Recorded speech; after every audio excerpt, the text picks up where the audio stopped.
Жарық дүниеге келген барлық сәбидің жүрегі ақ, санасы пәк. Бірақ есейгенде бес саусақ бірдей емес. Неге? Өйткені бала ата-ананың ішкі әлемінің айнасы. Армысыздар, эфирде Ақ мама бағдарламасы тәрбиенің дұрыс жолын іздеп, бақытты болғысы келетін ата-аналарға арналған алғашқы жоба. Бүгін біз 2 аптаға жалғасқан сайысымыздың жеңімпазын жариялайтын боламыз. Алдымен өткен бағдарламаларды еске түсіріп алсақ.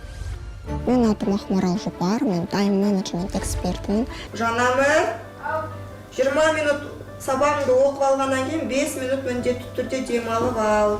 Бізде еркін жүргіміз келеді дейді балалар. Жаңа тізімге бағынбай еркін жүргіміз келеді дейді. Да, бұл бір керемет бір мәселе, бір государственный проблема ретінде айтып Ол отырса, проблема. маған былай айтты, маған былай айтты. Күйеуі үйге келе жатқан кезде өзің бір морально дайындап келе жататын сияқты. Мен тура уақытында келдім ба? Жолдасым жұмыс іздеп кеттім дейді, ерте кеп қалсаң үйде ұйықтап жатыр. Мені 2 чемоданым күтіп тұр. Күйеуім бүйтіп жинап қойған кәдімгідей. Содан кеттім. Сол еріншектердің арқасында ақша тауып отыр деп ойлаймын мен. Ол кісі ұрысқан кезде мен араласпауым керек. Мен, наверное, жаманмын, сол үшін мен бөлек тұрамын. Сіз оның барлығын қай кезде түсіндіңіз? Әкеңіз өмірден өткеннен кейін бе? Барлықтарыңа сәлем. Менің есімім Анель. Жасым 24-те, 2 ханшайымның анасымын. Мен қызының қалай развивация еткенін да білмейді екен, қай уақытта жүрді, қай уақытта сөйледі деген кезде мен ештеңкені білмеймін деді. Қыздарыңызға олардың әкесі жайлы айтасыз ба? Жоқ, көмектеспесе, ол қызым деп тұрмаған ер азамат болмаса, оның көрсетудің де керегі жоқ, мен қарсымын. Ұру керек болса ұрып алам, ұрсу керек болса ұрсып алам.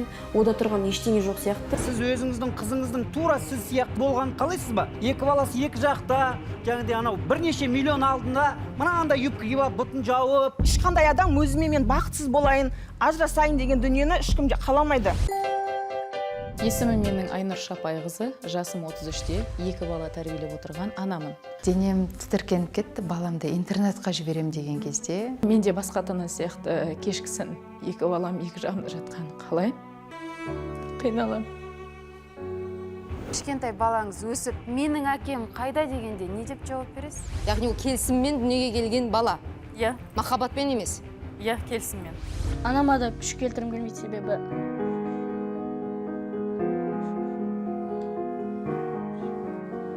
Бұл 12 жастағы баланың айтатын сөздері емес. Бүгін біз ізденімпаз ана Раушан Баековамен жақынырақ танысатын боламыз.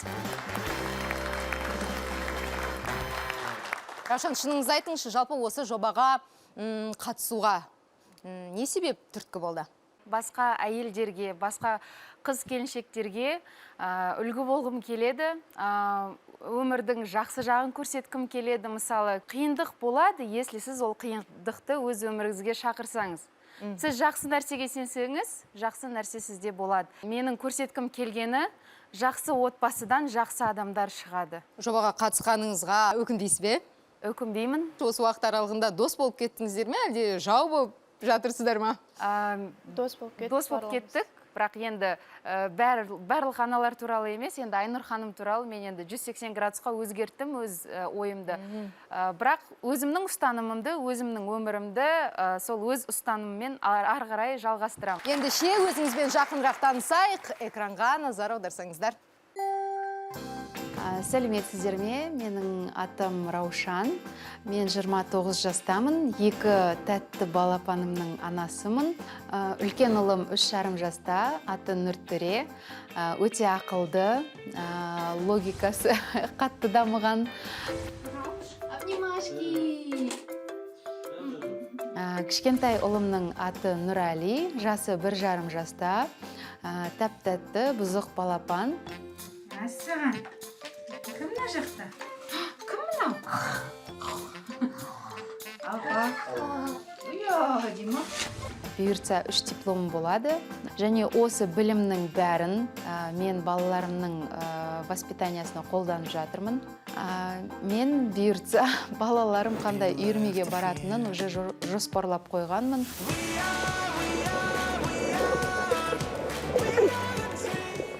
Мен ақ мама болуға лайықтымын, өйткені мен барлық жерде үлгеріп жатырмын. Балаларымның дамытуы, үй шаруашылығы және өз-өзімді күшті дамытып жатырмын деп ойлаймын. Бір орында тұрмаймын, сондықтан мен үздік мама деп ойлаймын өзімді. 3 дипломым бар бір басыма дедіңіз, ол қандай дипломдар? Бірінші оқуым ол Казгу, механика-математика факультеті, грантта оқып бітірдім. Группамның старостасы болдым. Екінші ол маркетинг. Үшінші, қазір биыл бірінші курсымды бітіріп жатырмын. Келесі жылы уже 3-ші дипломым болады. Бұл дошкольное образование и обучение деген. Декретте болсам да бір орында тұрмаймын. Күйеуімнің айтқандай, үлгерсең, рұқсат берем. Үлгермесең, рұқсат жоқ деді.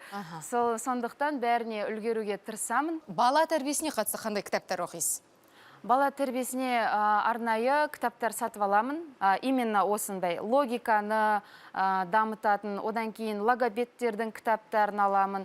Трис методикасын өте жақсы құптаймын. Мысалы, бәріміз Монтессори деп жатырмыз да, бірақ трис деген методика өте күшті. Жүкті кезіңізде жасырын болмаса, йогаға барғансыз ба? Әрине, мен туғанша жұмыс істедім. Обязательно неге баратынмын? Акваэробика для беременных. Сол жерде мен балаларды 40-нан шығара салып, бассейнге апаратын естідім. Және балалардың денсаулығына өте жақсы пайда тиетінін естіген соң, мен балаларым туыласап, үлкенімді де, кішкентайымды да 40-нан шығарасап, сол плаванияға апарып жүрмін. Баланың болашағын, оның туылған күніне қарап болжау дегеніміз не? Шағын жарнамадан соң бірге білеміз. 2.649.000 теңге. Нанға ақша таппаған кездерімде болды, өтті. Сондықтан мен одан ұялмаймын. Возможность жоқ, анау, мынау деп жертвенный ситуацияға өзін қайта-қайта әкеледі. Мне кажется, ол просто ақша үшін ғана келіп жүрген сияқты. Өзінің үйінде жай ғана бақылаушы директордың орынбасары.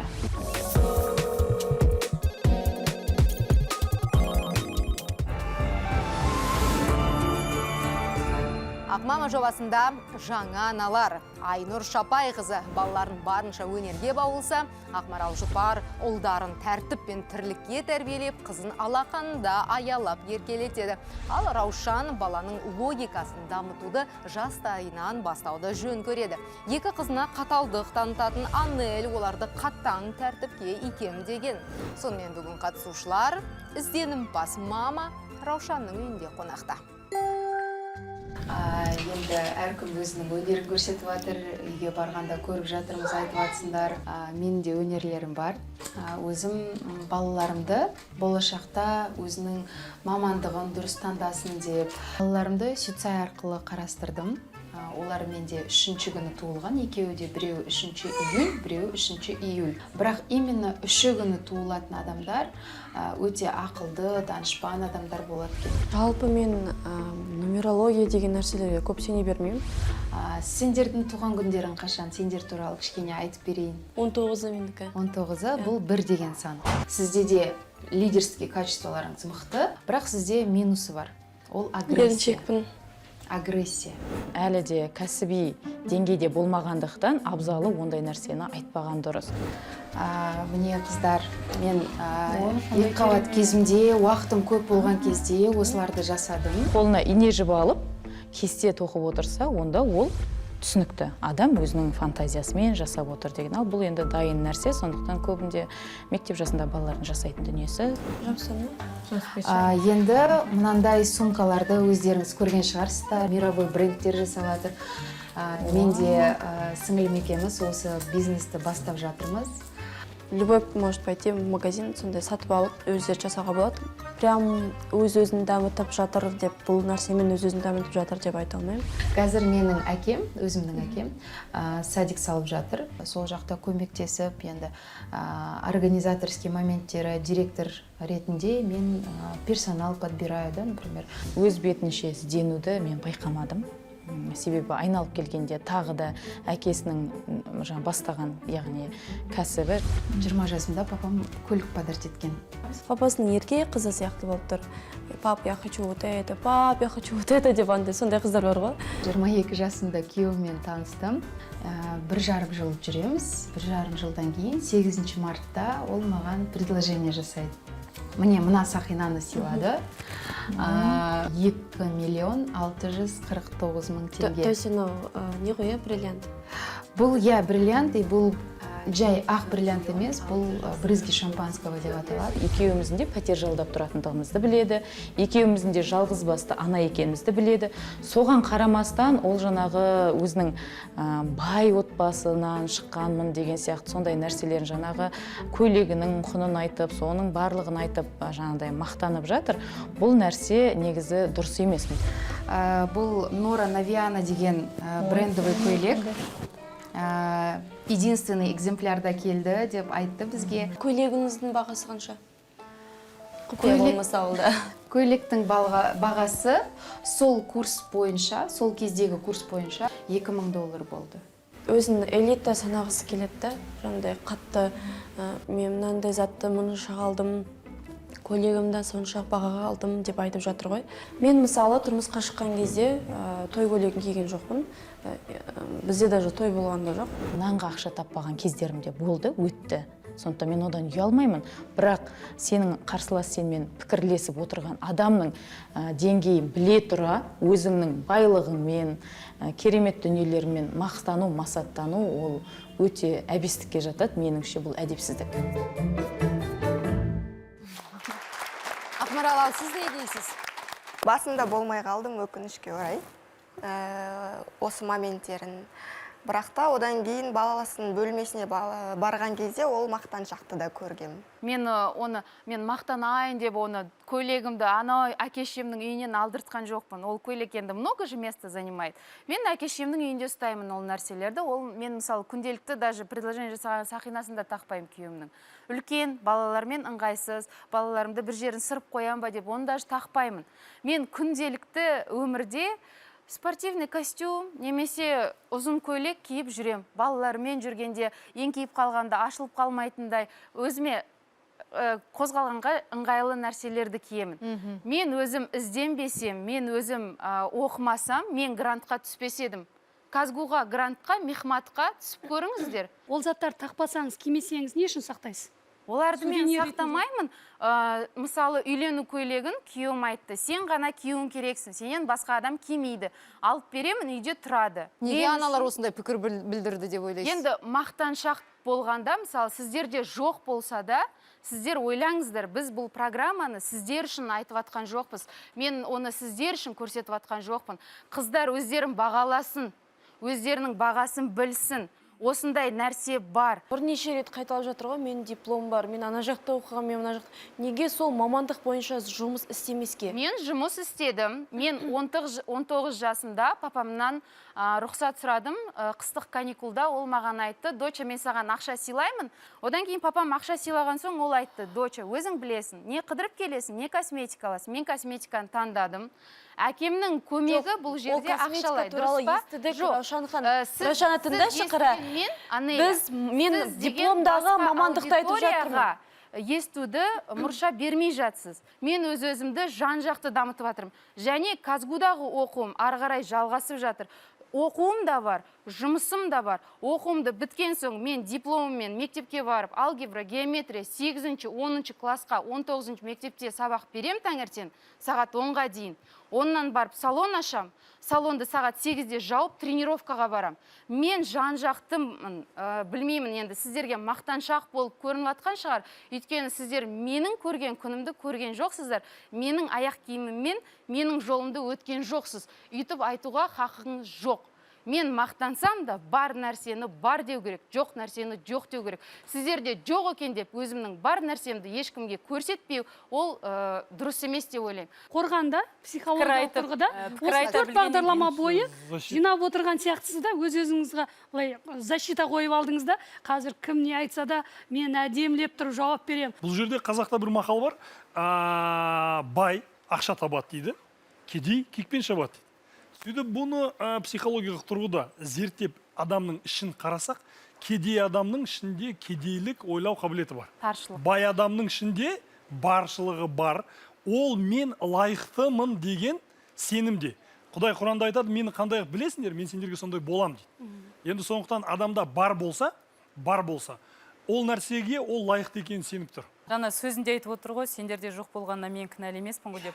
Онысы дұрыс, бірақ Аллаға шүкір, мен тойыма $1000 көйлегін кигем, Аллаға мыңда бір шүкір. Сондықтан мен ол нәрсемен мақтанған жоқпын. Жалпы өзім өмірде дүниемен мақтанған. Мен осы жерде болмай қалдым. Сіздің келген мезетіңізден бастайық. Негізінен шын мәнінде Ақмарал ханым тайм-менеджмент дейсіз, кешік келгенсіз ғой демек, иә? Сол сұрақ болған, мен де бағана қояйыншы деген. Көрейік, жарайды. Қыздар, тамақтан алыңыздар. Керемет. Өзің дайындадың ғой? Иә, әрине. Тамақты мен ешкімге сенбеймін. Тамақты өзім ғана жасаймын. Енді болады ғой, клиниковый компания, там нянечкалар. Мүмкін мен балаларымды басқа адамға, мысалы, прям 100% доверять етпеймін. Ну, бір уақытқа қалдыруым мүмкін, 2-3 сағатқа. Үйіне кірген кезде бір қыз жүрді. Мен оны сестренкасы ма деп ойлап қалдым. Ол жаңа балаларға қарайтын қыз екен. Айка, забери Нурали, пожалуйста. Біз тамақшы отырған кезде өздеріңіз байқасаңыз, дәл жаңа диванның артынан жүгіріп келіп менің арқама секірді. Бірақ мен оған мән берген жоқпын. Неге? Себебі менде балам бар. Ол баланың олай секіріп жүру, ол қалыпты жағдай, ол солай болу керек. Біз кафеге барып отырған жоқпыз, иә, жаңағы. Біз оның үйіне барып отырмыз. Қыздың миы ашып кеткен сияқты ма, сол үйде жүріп, жаңағы енді суета болады ғой, қонақ күтетін кезде, понимаю. Бала-шаға жылап кеткен кезде Раушан тоже Айка балаларды алып кет деп соған артып жүр. Ол бейшара сол жасап жүр. Мен мысалы няняға шақырсам, только бала қарау керек. Ой, сәлеметсіз бе, қош келдіңіз. Жақсы, кішкене кешігіп қалдыңыз. Бірінші мені Раушан ханым күтіп алды, қонақ жайлы екені көрініп тұр. Үйдің енді атмосферына келсек, тарлау сияқты көрінді. Біз ас үйіне кіріп қарадық, барлығы өзінің рет-ретімен. Мүмкін үй жинауға қыздарды шақырып пошта етіп жинатқан шығар біз келер кезде. Мына заттар меніңше холодильникте тұру керек сияқты. Холодильникте сақталатын нәрсе бұл негізі. Енді біріншіден әрине көмекшінің көмектесіп отырғаны көрініп тұр. Мына жерде де қараңыздаршы, бәрі ретімен. Үйді арнайы тазалайтын клининг компаниясының көмегіне жүгінетіндігін айтып жатыр. Сондықтан енді ол нәрсені естіп тұрып мен жоғары балл қоя алмаймын ғой. Яғни ол үйдің тазалығын ол өзі жасап отырған жоқ. Раушан өзінің үйінде жай ғана бақылаушы директордың орынбасары. Өзің қандайсың? Саған келген жұмысшы да сондай болады ғой. Обычно мен балаларыма айғаламаймын, балаларымызды өзіңіз көрдіңіз ғой, сразу ренжіп қалды. Я тоже тебя люблю деп айтып жатырсыз. Потому что мен оларға айғаламаймын, даусымды көтермеймін. Біз всегда спокойный атмосферада жүреміз да. Ал ана жақта камералар бәрі битіп нетіп тұр да, еще қыздар барлық любой моментті, каждый моментті нетіп атыр да, фиксировать етіп. Сол үшін мен уже уайымдап кеттім да и нервничала. Сіз тірі адамсыз, тірі адам ретінде эмоцияңызды білдіре аласыз. Да, ана деген темір емес, ол қаншама дүниені үйде жасайды, оның қандай да бір эмоцияларға беріліп кетуі мүмкін. Но я не думаю, что мына бағанағы болған случай бұл единичный случай емес, потому что мысалға біз қатал болуымыз мүмкін, бірақ біз айтамыз, біздікі орнымен деген сияқты өзіміздікін жөнді санаймыз. Бірақ баламыз қалай болады? Баламыз сенімсіз болады. Диагноз ол біздің баламыз. Баламыздың бойымызда, значит, бір нәрсе дұрыс болмаса, біздің әрекетіміз баламыздың қатысты дұрыс болмай жатыр деген сөз. Тағы бір нәрсені байқадым, то, что мысалы Раушанның жаңағы үйінде жүрген няня қызға бала күтушісіне қарым-қатынасын көріп жатырмыз ғой. И мен ас үйде отырған кезде няняның балаға деген қарым-қатынасын көріп қалдым. Ол жерде ешкім болған жоқ менен басқа. Қыздың уже нервісі шыдамайды бала қарағанға. Мне кажется, ол просто ақша үшін ғана келіп жүрген сияқты. Бала жылап жатқан кезде қыз оны жұбатқысы келген жоқ. ол тұрды да не болды деп чупа-чуп салды да берді да отырғыза салды. Дальше ыдысын жуып жүре берді. Оған бала керек, қарау керек емес. Болды ғой, бұл ақпараттан кейін Раушан ертең барып оны жұмыстан шығарып жүрмейді бізге. Жоқ, шынымен сізге советую, няняны ауыстыру керек. Ол нянька негізі балалардан емес, Мен обычно оны шақырмаймын ғой. шаршаған, ол нянька. Иә. Балаларға қарамадың деген сияқты отображательный шаршаған шығар. Жаңағы сіздердің сен өзің қандайсың, қол астындағы жұмысшыңда сондай деп сіздің айтып отқаныңыз осыған келіп саяды ғой, иә? Жоқ, бұл жерде сен өзіңе жалдаған адамнан қандай талап тартасың, сол реттілік сақталады деген. Сен көрсетесің ғой, менің үйімде осылай жинайды, осылай таза болады деген сияқты. Сол жердегі менің жауабым. Раушан Баекова ұлдарын зерек ету үшін қандай заманауи әдістерге жүгінеді? Ол үш бірдей білімін бала тәрбиесінде қалай қолданып жүр? Жарнамадан соң тарқатамыз. Мынаны ол мені оқытып жатыр, мені мәжбүрлеп жатыр деп ойламайды. Подопытный кролик сияқты болып кеткен да бала деген. Жаңа өзінің методикасын барлығын бала арқылы практикаға айналдырып жатыр. Ананың шілей қатты махаббаты балаларды қиындыққа ұшыратады. Экранға аналардың берген бағасын шығарайық.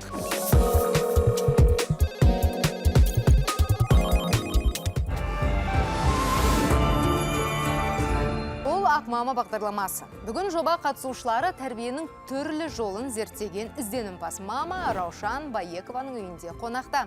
Өзін жан-жақты көрсеткісі келген ол аналарды нумерологиялық болжам, қымбат бұйымдармен таң қалдырмақ болды. Оның екі бірдей ұлын күтушіге тапсырғаны қарсыластарға ұнай қоймады. Олар Раушанды басқарушы емес, ана ретінде көргілер келді. Балаларым мына жақта ойнап жатыр екен. Үлкен ұлым Нұртөре 3,5 жаста, кішкентайым 1,5 жаста, Нұрали. Нұртөре бізде өзі пазлдарды жақсы көреді. Бұларды жинайды. Бізде Нұралиіміз мешать етіп тұрады кішкене. Бөлмеге қалай кірдім, балалардың бөлмесіне ештеңе айтқан жоқпын. Өйткені слишком загруженный, андай атмосфера загруженный болды. Только детский комнатада. Балам өзі өстіп отырып, пазлдарды жинағанды жақсы көреді. Бұл логиканы развивать етеді. Бұйыртса 4 жастан бастап біз шахматқа барамыз деп ойлап жатырмыз. Енді болашаққа пландарымыз көп. Ең өкініштісі сол өзінің ата-анасынан жанандай қызым, былай барсам, былай істейсің, мына машинені айдайсың, мына машинемен анда барасың, бүйтесің, мында оқисың деп. Ол да баласына дәл, сен мынаумен айналысасың, пазл жинайсың, сен мына моншақты жинайсың, сен мынаны істейсің дейді. Яғни ар жақтан келе жатқан нәрсені тағы да өзінің балаларына жасап отыр сол нәрсені. Мынандай кітапшаларды мен Америкадан заказ бердім. Балаларға мына жерде бірінші визуально, мына жақта санайтындары бар. Балаларына сатып алған ойыншықтарын біз қайдан алдық деп сұраған жоқ. Мен арнайы Америкадан тапсырыс беріп алып жатырмын деп. Мен ойлаймын, маңыздысы қайдан алдыңыз емес, маңыздысы сен не үйретіп жатырсың. Осындай күшті, яркий картинкалармен балаға қызық. Мысалы, сізде кішкентай балаларыңыз болса, сондай кітаптарды алған дұрыс. Кішкентай баламен біз, мысалы, первый учебник малыша, мына жақта үлкен-үлкен суреттер бар. Көрсетеміз. Байқасам барлық кітап орысша екен, жалпы қазақша бізде прям осындай күшті, яркий кітапта жоқ. Мультиктерде жоқ. Баланың миы қабықшасына күш салуға болмайды. Бала 5 жасқа дейін еркін секіріп, еркін жүріп, еркін ойнау керек. Мынандай ниточкаларға біз мыналарды кіргіземіз. Цвет, размер, форма, сондай развитие. Мынандай обычный, сосын мынандай фруктымен. Сосын енді бұл кішкентай бала. Тағы бір сұрақ қойыншы, бұл баланың миына ойын формасында болғанда бала бұл уақытта еркін өзі қалай ойнағысы келеді, менде де солай ойнау керек сияқты. Ойыншықты шашып тұрып бала өзі не істегісі келеді, сен тек мынаны істе, сен мынаны жаса, сен тек бүйт деген ол баланы тек қана орындаушыға дайындап жатқан жоқсыз ба? Жоқ. Мен вообще мүлдем ондайға мен қарсымын. Баланы заставлять етіп жатады ғой кейбір ата-ана. Мысалы үшін кітапшаларыңыз мына алған кітапшалар, оны пайдалана ма қазір бала, біле ме? Ақырындап ашады. Baby Shark деген өлеңнен бастайды ғой, сол 1,5 жастан басталады, сол мультиктарды көрсетеміз, әртүрлі өлеңдерді жаттатамыз. Енді өлең формасында, ойын формасында бала тез қабылдайды. Мынаны ол мені оқытып жатыр, мені мәжбүрлеп жатыр деп ойламайды. Сіз, Төрешка, давай мынаны жасаймыз, ол сразу соглашается. Нұртөре, бұл саған ұнауы керек, сен осыны жасауың керек. Тек сол установка, ол дұрыс емес. Сіздерге көрсетіп жатқан ойыншықтарым, олар развитияға арналған соң, мен оны күніне 5 минут, 7 минутқа ғана берем, болды. Одан артық бермеймін. 7 минуттан кейін сен мына ойыншықпен ойнауың керексің, бұнымен ойнап болғаннан кейін 5 минуттан кейін ана ойыншықпен ойнау керексің деп өзі таңдап отыр да, ол таңдауды балалар жасап отқан жоқ. Өзім қазір оқудың бәрін орысша оқып жатқан соң, өзім оқып, балаға түсіндіргеніме сол ыңғайлы да. Мысалы, қолымызды ашамыз, бұл логопедический упражнение, біреуін жұмамыз, біреуін ашамыз. Лампочкалар жанды, лампочкалар өшті. То есть мелкий моторика баланың тілін ары қарай дамытады. Ол теориясын оқып алды ғой, жаңа кітаптан, е? Мысалы, методиканы жаңа, ана методиканы оқыды, оның теориясын, ананың методикасын оқыды. Ең соны практика қылып, балаларын практикаға айналдырып қойғанда, бір эксперимент, яғни подопытный кролик дейміз ғой, дәл сол сияқты жасап отыр да, мен мына кітаптан оқығанды осы балама жасап көрейінші, қалай болар екен деген сияқты. Сіз мына ойынмен балаларыңызбен өзіңіз ойнайсыз ба, жоқ бала күтушісі ойнай ма? Бала күтушісі бізде понедельник, среда, пятница плавание болатын күні ғана келеді, ал басқа уақытта ол жоқ. Балаларымның жоспарын жасадым дедіңіз, яғни олардың немен айналысатын деген сияқты. Біз дұрыс түсіндік пе? Қандай үйірмеге баратын? Мысалы, күйеуім айтады, балаларды осындай үйірмеге берсек, мынандай үйірмеге берсек, балаларды әртүрлі үйірмеге апарып көргіміз келеді. Содан кейін балаларымыз өзі таңдаса дейміз да, болашақта. Күйеуім көп нәрсенің, мысалы, қатыспаса да, плаванияға бірге бармаса да, соның бәрін қолдап жүрген ол менің күйеуім. Және осы қазір дошкольный образованияда оқып жатқанымды әрине менің күйеуім қолдап жатыр. Өзіңізге қызық па осы сала? Өте қызық. Өйткені балаларыңыз кішкентай, солай ғой? Екі балам да кішкентай, және өзімнің қазіргі қолданып жатқан методикаларым дұрыс екен. Что я в правильном направлении, мен оны түсініп жатырмын, және көп деген жаңа нәрселерді біліп жатырмын. Айнұрдың біз баласымен таныстық қой, 3 жаста дедіңіз, бірақ тілі әлі шықпаған. Шықпаған екен. Сіз осы мәселеге де назар аудардыңыз, есімде? Назар аудардым, бірақ енді бұл... Қандай кеңес беретін едіңіз мәселен? Айнұр ханымға енді возможность жоқ, анау, мынау деп жертвенный ситуацияға өзін қайта-қайта әкеледі, енді білмеймін. Тілін трубочка жасатып үйрету керек балаға. Ерніңді созасын деп, деп. Сол сияқты сонда упражнениялар бар, звуковой. Одан кейін сол қолмен жұмыс істейтін, сол ашып, жұмып, одан кейін домик жасаймыз, дерево жасаймыз деп бүйтіп жасап. Сондай-сондай нәрселерді ақырындап интернеттен іздеп тапсаңыздар болады. Тағы бір сұрақ.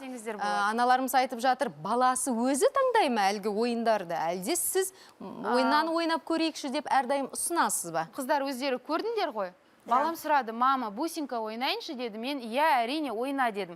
Бала өзі сол ойын санайды. Мен ақылдымын, басқалардың барлығы кішкене төмен менен деген сондай самооценка өте жоғары. Және де жаңа мысал үшін Раушан, сенде 3-ші диплом болады да, бірақ сенің балаңда жоқ ол 3-ші диплом. Сенің логикаңмен балаңның 3 жастағы балаңның логикасы сай келуге міндетті емес. Бала тәрбиесіне қатысты пікірлер мұнымен аяқталмайды. Тағы да бір байқағаны бар екен аналарымыздың сіздің үйіңізде. Игровой площадкаға бардық. И үлкен балалар, ойлаңыз, мынау 3,5-да, 5-6 жаста, 7 жастағы бала итеріп кетеді баламды. Мен айтамын, мен баламды итерме, сен площадкада жалғыз емессің. Социумға баласын кейбір адамдар үйретпейді, соны айтқым кеп тұрғаны сол. Сонда кезде мамасы келіп, сізге шағым жасаған кезде қалай, сіздің реакцияңыз қалай? Мен ондай ситуацияға әлі түсіп көрген жоқпын, өзім. Социумда айтып отыр.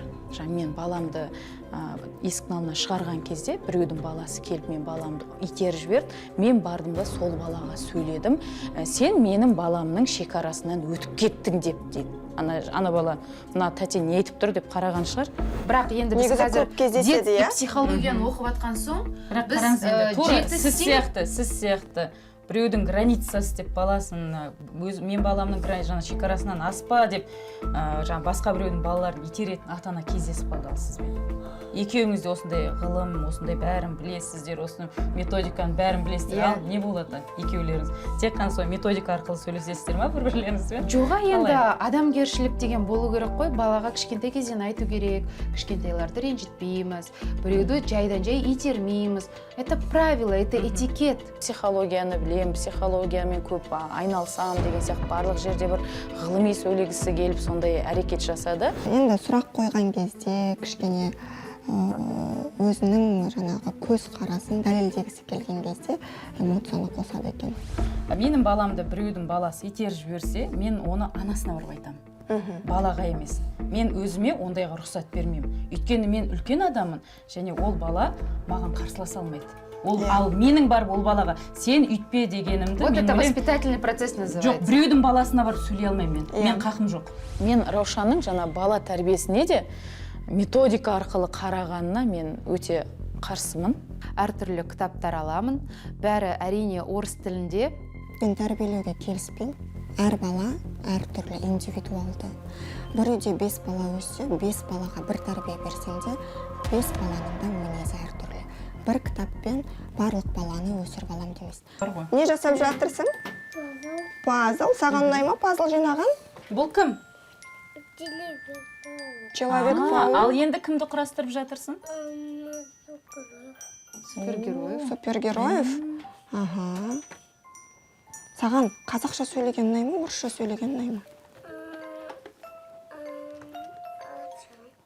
Қалай? Орысша. Орысша сөйлеген. Неге орысша сөйлеген ұнайды? Қазақша сұрақ қойсаң, бала кішкене ойланып барып жауап беріп тұр, ал орысша сұраққа бірден жауап қатып отыр. Сондықтан бұл да тағы да бір қателік деп ойлаймын. Бірінші мен ойлам, бұл ата-ана үйде таза қазақша сөйлеген кезде балаға ол сол ана тілі барады деп. Екінші бізді құртып отырған жаңағы біздің орысша ютубтарымыз. Кішкентай орыс блогер балалар, я көбі көріп отырған қазір сол. Бірақ біз ютубты тек қана теледидардан мультик қосып берсек, соны қосып береміз. Балаларына қазақша мультик көрсеткен үйлерінде в общем бар ғой, запреттар көп. Молодец. Керемет жасадың ғой. Жарайсың. Тағы біреуін құрастырасың ба? Ал. Үйрету балаларын бір өте ақылды қылып көрсеткісі келеді да. Сіз өзіңіз қазақ тілінде жақсы сөйлейсіз ғой. Я қазақша. Балаңызбен Қазақша, орысша араластырып сөйлесеміз қазір. Ағылшын тіліндегі сөздерді қолданып кетеді кейбір кезде. Ағылшынша неге развивашкаға барғанда ағылшын тілі, орыс тілі, қазақ тілі, үш тілінде де дамытқанбыз баламызды. Кей мамандардың айтуы бойынша 5 жасқа дейін баланың тілін басқа тілмен араластырмаған жөн дейді. Кей мамандар айтады керісінше бірден көп тілді үйретсең, соның барлығы оның миына қонады деп. Қанша жерден біз тек қана бір тілде дегенмен де әлем бірнеше тілде сөйлейді. Сондықтан полиэтностық кеңістікте өмір сүргендіктен жалпы балалардың тіл игеруі, конечно, жақсы, бірақ ана тілге басымдылық үйде берілу керек. Дүниетаным, мировоззрение дейді ғой. Бірақ енді тек қана бір ғана тілді дамыт деген дүние жоқ. Бір тілге басымдық бер, қалған тілді соғының негізінде үйретіп отыр. Димаш Құдайбергеннің өлеңдерін тыңдаған кезде, бір екінші, үшінші минутында бір қалге түсеміз. Сол қал, жалпы адам, атана үйде сөйлескен кезде, оның ішкі жай ғана тілінде емес, оның ішкі рухани тазалығымен, ықыластығымен сөйлескен кезде, ана балалардың голосовой связкалары, ата-ананың голосовой связкасына қосылады. Сөздің ақылдан емес, жүректен шыққаны, бұған да қатты мән беру керек деген ой да. Балаңыз қорғаудыңыз ғой сіз? Басқа баладан қорғаштаған. Жас нешеде балаңыздың? 3,5 жаста. 3,5 жаста. Ол сіздің қорғаштап атқаныңызды балаңыз көрді, я? Иә, көрді. Мен бұл жерде айтқым келіп тұрғаны, баланы баладан қорғама деп жатырмын. Екеуі бір-бірімен ортақ тіл табысын, хоть ұрыссын, төбелессін, бірақ өз ара шешкеніне сіз итермелеуіңіз керек та, сіз мотивация беруіңіз керек. Ол үлкен балама, кішкентай балама мен көрген жоқпын. Ал егер әрине үлкен бала болса, араздасқан екі баланың бір дос болып, ағайынды болып жатқан. Сандуғаш ханым, өзіңіз ойлаңыз, детский площадка үлкен, ол итерді ары қарай жүгіріп кетті ғой. Бұл жерде чрезмерная опека болып тұр да. Чрезмерная опека, жаңағы біраз авторлар жазып жатыр ғой, бұл нәрсе ананың шілей қатты махаббаты балаларды қиындыққа ұшыратады, ауыртады дейді. Сондықтан құлады ма, айналайын ештеңе етпейді, тұр үстіңді қақ, жан-жағын қарап жүр.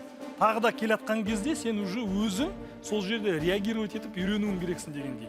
Жарнамадан соң аналардың Раушан Баековаға тәрбиесі, тұлғалық дамуы және үй шаруасына қойған бағаларын бірге білеміз.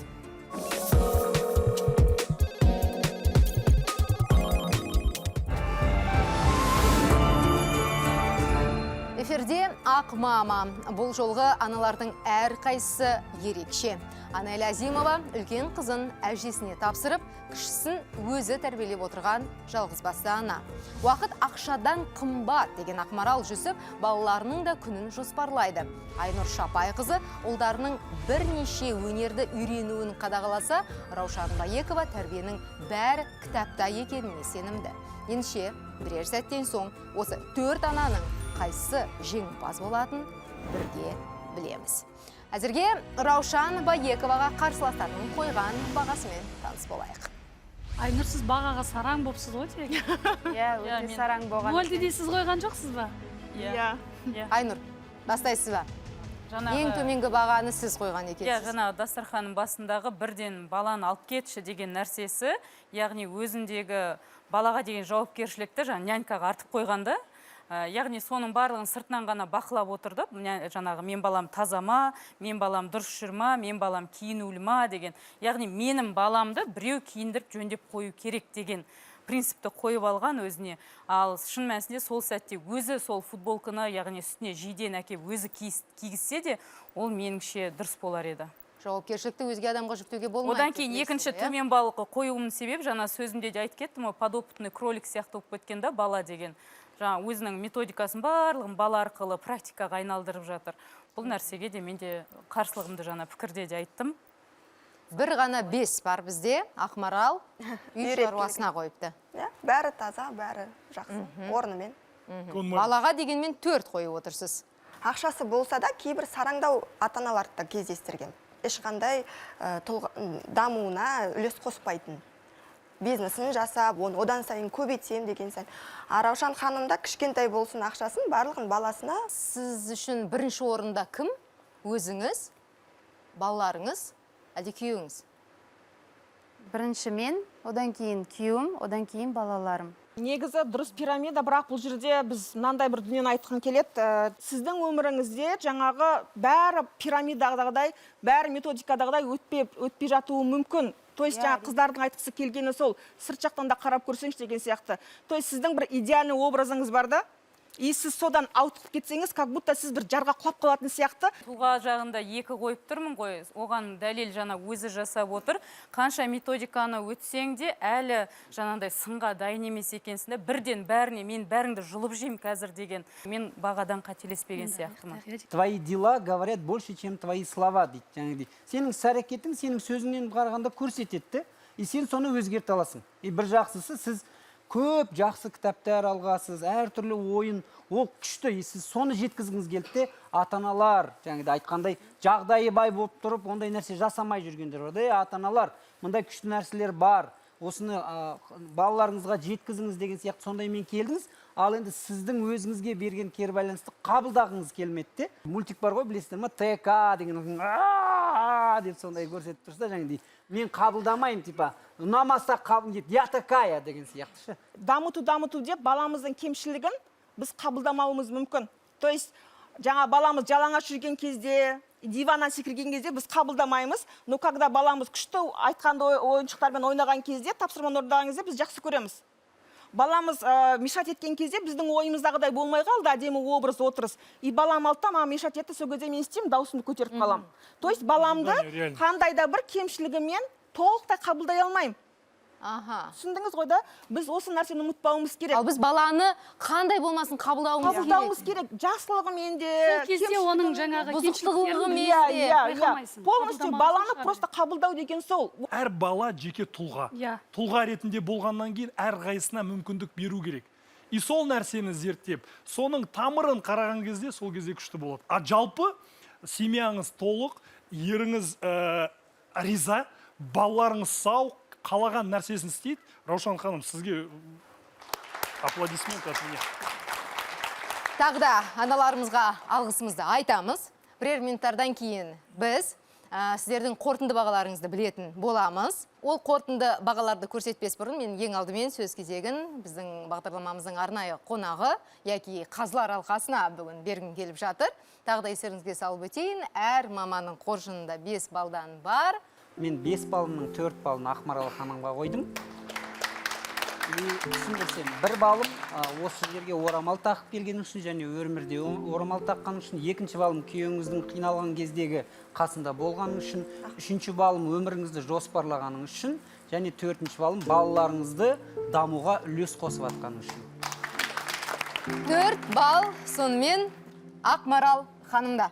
Жалпы отырған әр біздің қатысушы анамызға мен үлкен алғыс білдіргім келеді, себебі осында келіп өз оқиғаларыңызбен бөліскеннің өзі ар жақта экранның артында отырған бірнеше анаға принципе бөлісуге болады екен ғой, елдер түсінеді екен ғой деген, қолдауға ие болады екенбіз ғой деген бір жақсы бір рұқсат болады. Мен именно жаңағы өмірлік ситуациялардан шыға білуіне байланысты қойып отырмын. Яғни содан сабақ алып үйінде өзі ұйымдастырды, және де мама дегеннен кейін мен Ақмарал ханымға бергім келеді, өзімнің балымның 4 бал беремін. 1 балды мен алып қойдым, себебі Ақмарал ханымға да өзінің саморализациясы бойынша жалпы әлі де болса біздерге өзімізге дамыту керек деген сізде бір кеңістік қалсын дедім. Сондықтан да 4 бал. Плюс 8 ұпай. Көрермендермен мен ақылдастым, сөйлестім. 4 қыздың қайсын келін қып көргілерін келеді деп сұрадым. Ішінде барлығы Ақмарал ханымға көрсетті. Ақмарал ханым, бұл кісілер 5 бал беріп жатсыз. 5 бал Ақмарал Жұпар ханымға.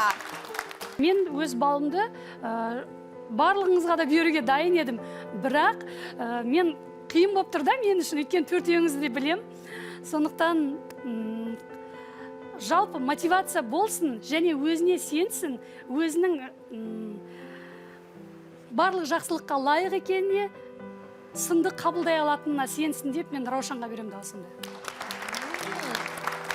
Плюс 5 ұпай Раушан ханымда. Біз экранға аналардың берген бағасын шығарайық. Раушан аналардың берген бағасы бойынша 29 ұпай, Айнұр 30 ұпай, қошеметтейік. Ақмарал 29, Анель 26. Қорытынды ұпай сандары осында. Егер біз аналарға салатын болсақ, осы 4-тіктің үздігі ол Айнұр. Мамандардың айтқан пікірін, берген ұпайын ескере отырып, біз олардың берген бағасын осы қорытынды бағаға қосамыз. Демек, Ақмарал ханымда 42 ұпай бүгін. Ақмама жобасының жеңімпазы Ақмарал Жұпар ханымға қошеметтеріңіз. Сахнамыздың төріне шақырсақ.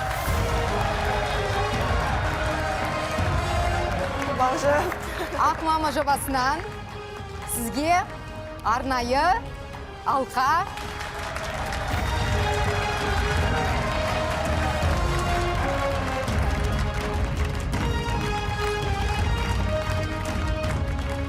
жобамыздан алғыс хат және әрине өзіңіз сияқты әдемілік. Ақмама жобасының барлық қатысушыларына біздің жобамыздан арнайы сый қабыл алыңыздар. Анель Азимова, Айнұр, Раушан. Көп рахмет, сіздерге алғысым шексіз. Бақыттысыз ба? Бақыттымын. Альхамдулилла. Уақытты зерттеп жүрген мамансыз. Уақытыңыз зая кетпеді ғой? Зая кетпеді. Барлық аналарға сабақ болсын деймін. Отбасыларыңызды кішкентай кикілжін үшін, кішкентай сынақтар үшін шыдап бағып, балалардың болашағы үшін, балаңыз үшін отбасыларыңызды талқандамаңыздар. Кез келген бала үшін ата-анасының махаббатын сезіну өте маңызды. Барың үшін бақыттымын. Балаға осы сөзді естуден асқан қуаныш жоқ. Егер сәбиіңізден тұлға жасағыңыз келсе, жылы сөзді жиі айтып жүріңіз.